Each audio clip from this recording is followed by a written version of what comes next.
All right, there we go. I'll face that too. Face everything.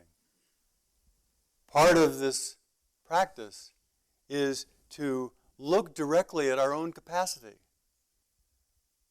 To look directly and to see ourselves ever more clearly.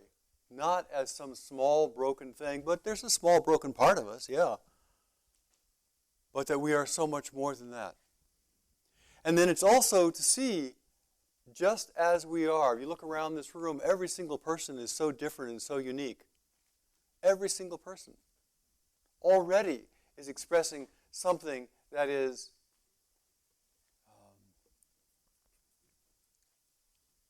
special, divine, something that nobody else can express. So it's wonderful to have this ongoing practice. One of the hallmarks of Buddhist practice is it starts off from the foundation of you, each of us, whole and complete, lacking nothing.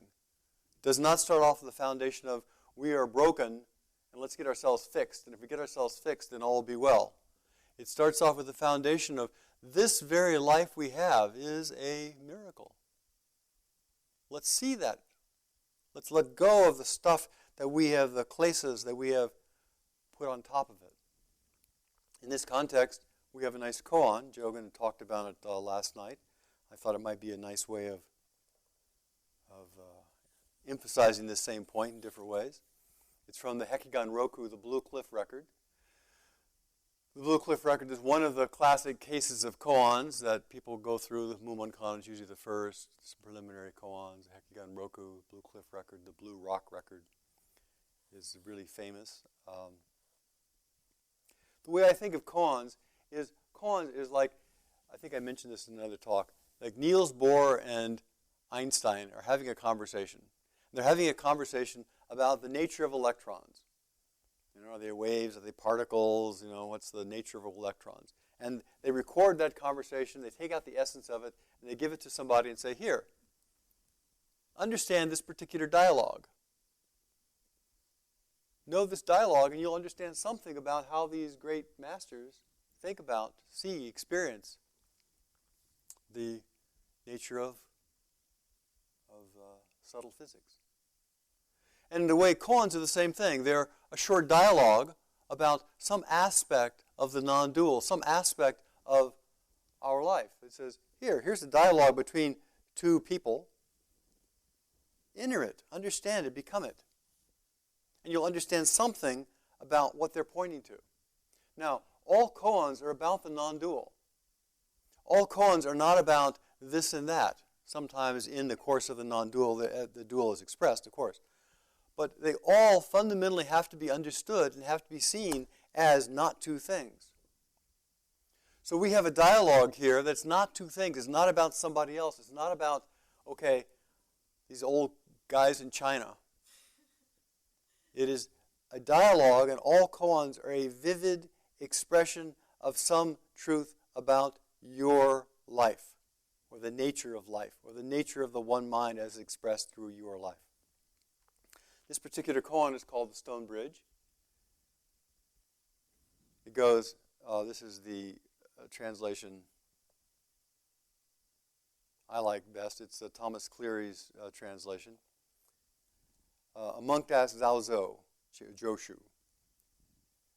Joshu, now whether this dialogue actually happened, whether somebody's sitting around recording, chosen back in the back office, talking to Jogen someday and having a dialogue, and somebody is sitting there writing it all down, and then they publish it in a koan book. I doubt that that's the way things happened. I think that instead the person who compiled and collected these koans took an old story and said, okay, let's take this story and let's exemplify this particular teaching with using this story. I doubt that there was a scribe saying, oh yes, this is the way it was. So what he did is he took Joshu. Joshu is the preeminent exemplar of skillful wisdom, using words, in China. An skillful exemplar. So he took this skillful exemplar as the protagonist in this particular story. A monk asked Joshu, long have I heard of the stone bridge of Joshu, of Zhao. But now that I've come here, I only see a simple log bridge. Sometimes they translate it, I only see stepping stones. Joshu said, you only see the log bridge, but not the stone bridge. The monk said, well, what's a stone bridge? And then Joshu says, it lets asses cross, it lets horses cross. It lets asses cross, it lets horses cross. Now, when we were in China a few years ago, we went to see the stone bridge of Joshu, which, according to the history things there, it was, probably one of the first bridges, freestanding arch bridges in China. Maybe they got it from the Romans. There's sometime in the 900s or so. There's nothing left of the bridge because each century, little pieces of the bridge get replaced. So the bridge that is there right now was probably made up of things that were manufactured in the 19th or 20th century. And those things were elements that were generated at the Big Bang. And next door there's a museum of all these decrepit little pieces of bridge that have been taken off and replaced. So the bridge is still a bridge. And whether it's the same bridge or a different bridge, how do you know? It's got the same bridge but lots of different elements in it. In a way, kind of like us. So it apparently was a famous bridge in China. It's one of the first freestanding bridges. These days, it's still a bridge, and it crosses a body of water which doesn't flow anymore. It smells. It's quite stinky, because the river that it crossed is long dried up. But in order to show the great bridge of Joshu, they had to put some water there. So they dug a little canal and filled it with water, so you could walk over the bridge and see the water. That's what happens over the course of a millennium or so. So apparently, though, this bridge was famous in that time. One of the first kind of structures. So people heard, oh yeah, there's this famous bridge in this place called Joshu. Joshu is the name of the mountain or the town. There's a famous bridge there.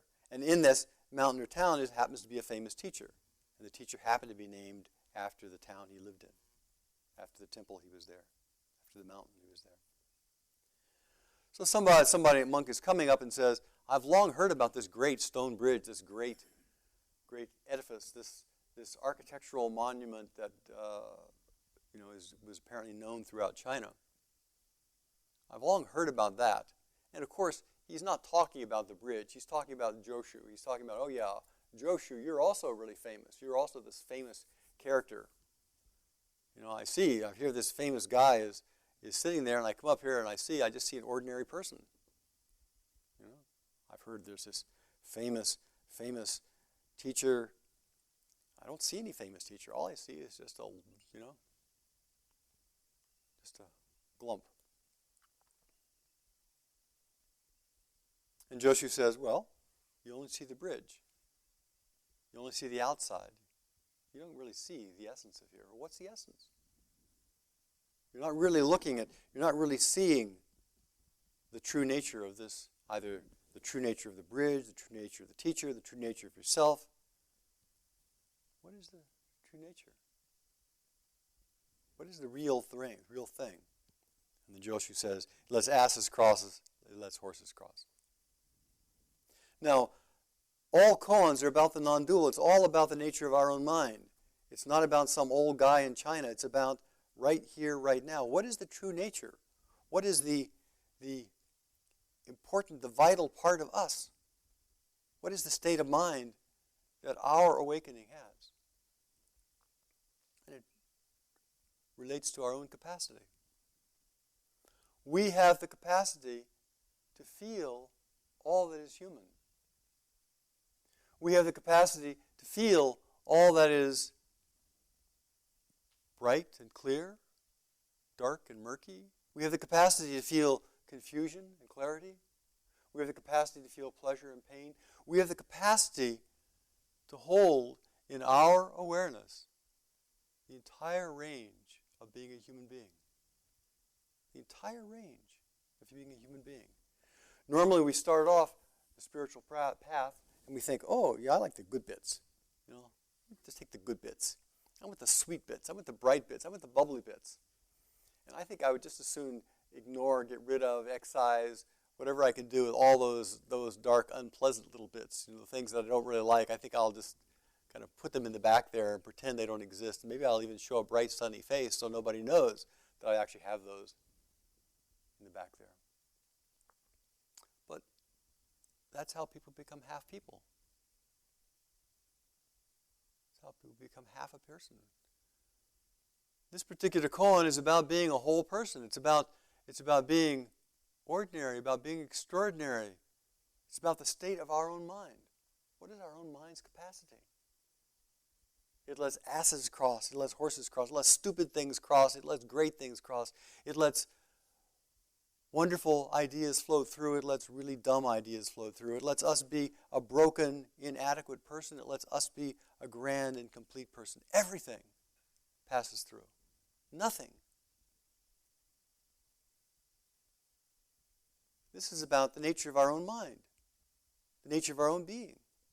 It has capacity far beyond what we think of it. So we come to Sesshin, we sit there, we feel what we feel, we encounter all the things that we encounter. Sometimes you encounter brightness, sometimes you encounter darkness, sometimes you encounter criticism, sometimes you encounter freedom, sometimes you encounter spaciousness, sometimes you encounter liberation. And it all crosses through. All just keeps moving. All keeps. What's the foundation that it keeps moving through? What's the background that it moves through? What is the place, there's place is the right word, that it moves through? What is the nature of our being? Who am I? Who am I that can see easy and hard, light and dark? And that, of course, is the fundamental question that we all have. The fundamental question, that's the place where liberation is found. It's not found in I'll get a right state of mind and I'll hang on to it grimly with all of my heart and soul. And if I finally figure out how to stake it down and put a staple in it and hang on to it, everything will be well. It does not work like that. It's impossible. Who am I? Who is it that sees and hears and smells and tastes and touches? Now, the nice thing about the Dharma is if we think that's a thing, if we think that's a place, oh yeah, there's this place back there, there's this big spacious place back there, there's this witness back there, and that witness is witnessing all this stuff out here. That's still two things. That's not the non-dual. Our awareness and the objects of our awareness arise simultaneously. They are exactly the same thing. It is exactly the things that are passing through. It is exactly who we are. It's exactly the asses and the horses and everything else that passes through the nature of our own mind. That passing through itself, that capacity to allow everything to come through is an expression of our own awareness, is an expression of our own nature. And where is that nature found? It's not found inside, outside, or in between. Sometimes it's small, sometimes it's large. Sometimes it's empty, sometimes it's full. Everything. So we come to Sesshin not for, oh yeah, I'll go and I'll kind of get rid of all the bits I don't like, I'll get all the bits I do like, I'll go, oh yeah, I'll be happy, and I'll be happy, happy, happy, happy, happy. And then we leave thinking I should be happy, happy, happy, happy, happy, and we're not happy, happy, happy, happy. Instead, we are, ourselves. But our picture of, oh yeah, I didn't want to be myself, I wanted to be somebody else. And then we're disappointed.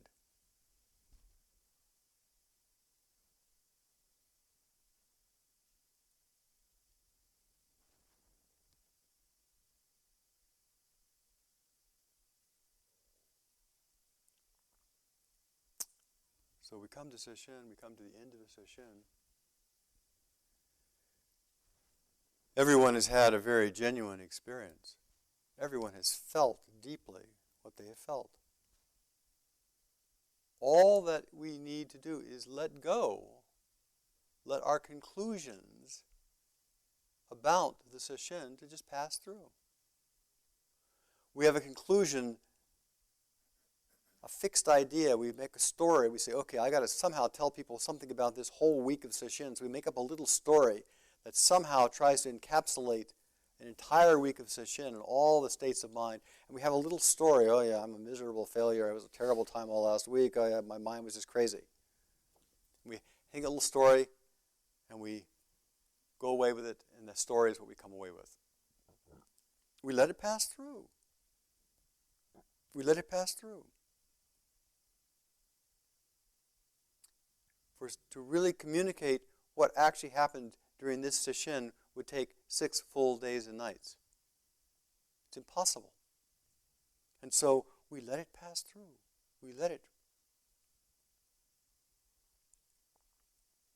So as we end sesshin, as you end sesshin, those of you who are in sesshin,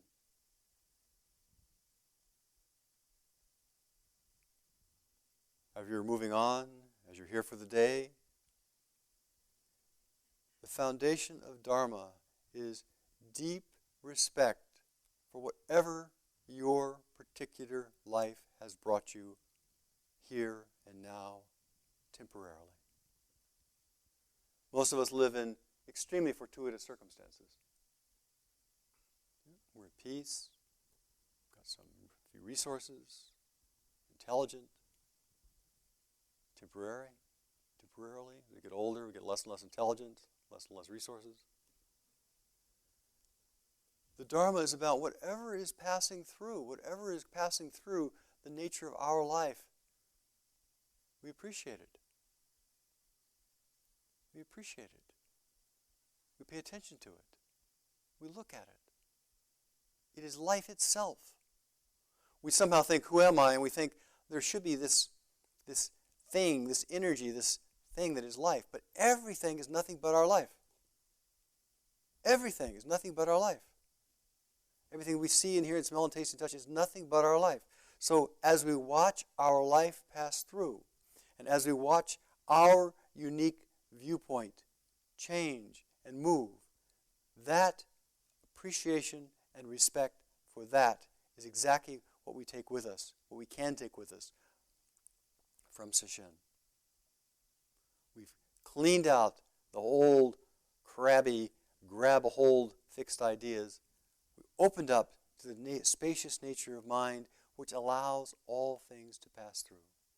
And then it respects our unique concatenation of experiences. I heard somebody say that they succeeded by being a certain kind of person. And now they didn't want to be that kind of person. They wanted to be some other kind of person. They wanted to be themselves. We can never be anything other than ourselves. And so this deep respect and appreciation for ourselves, for this life, Maizumi Roshi used to say, appreciate your life, is the foundation of Dharma. So as we end this session, as we end this morning talk, as we end my little rant here, I hope what you're left with is the confidence that every teacher has in your own capacity for life, for awareness, for allowing donkeys to pass and horses to pass, allowing asses to pass, and sheep and goats to pass, and pigs to pass, and human beings, and emperors, governments, Donald Trump. Everything passes. And that passing itself is our life. And we cannot not do that. So from this vantage point, everyone is not about I'll become somebody else. It's rather I will shift my view so that I watch the panoply of life unfold and move through me. So please have deep confidence, have deep respect. The one place that you can be, the one view that you can have, the one eye that sees. It's not personal, but it sees through you. That's enough,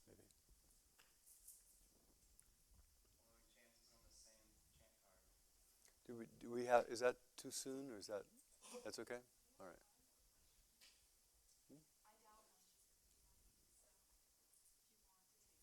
Anybody have any comments? We have a minute more because if we end too early, then we stand down there and the chef gets excited.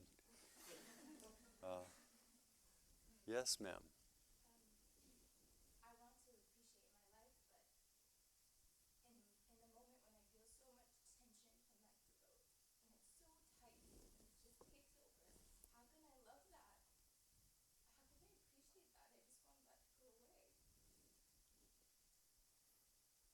Well, so you've got tension in your throat.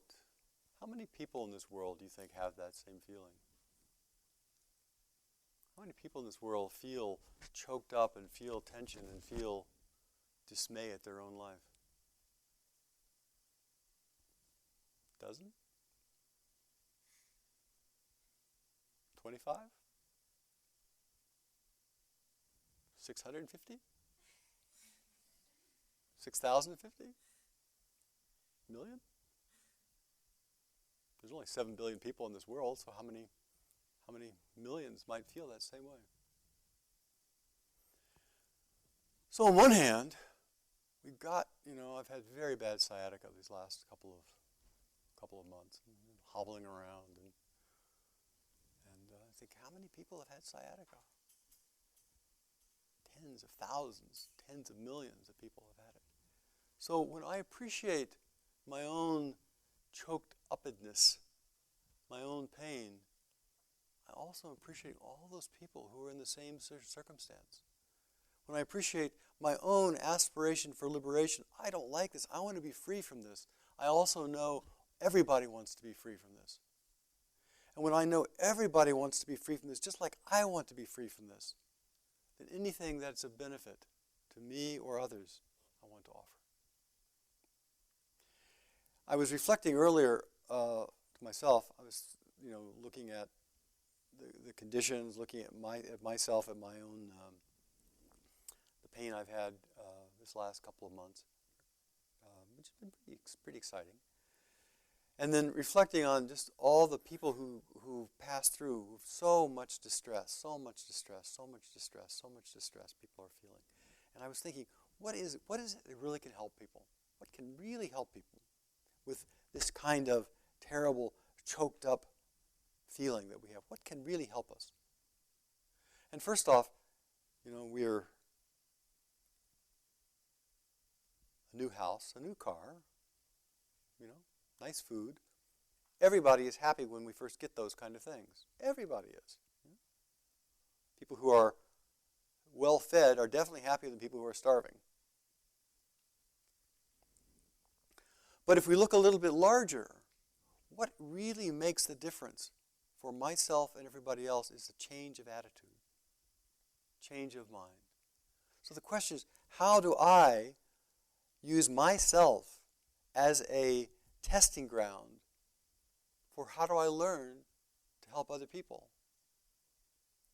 So I've got this terrible, choking feeling of self-hatred and criticism, and I feel inadequate and I feel broken. I think, oh, isn't that interesting? Look at that. Oh my goodness, look at that. How did this ever happen? What's going on here? And we look at that as a kind of a test tube for the world. Oh, if I can just understand how this particular kind of suffering is going on, how I am causing this suffering, I will learn something about how to help other people who have exactly the same thing. And my suffering becomes not just a horrible thing I have to bear, but it becomes an education. It becomes a learning. It becomes, as I sometimes say with some people who have great suffering in their life, a graduate education in helping others. So the way we work with that is we shift our view from this is a terrible affliction, which inevitably, I've definitely thought of my own pain. It's a terrible affliction. I would do anything to get rid of it.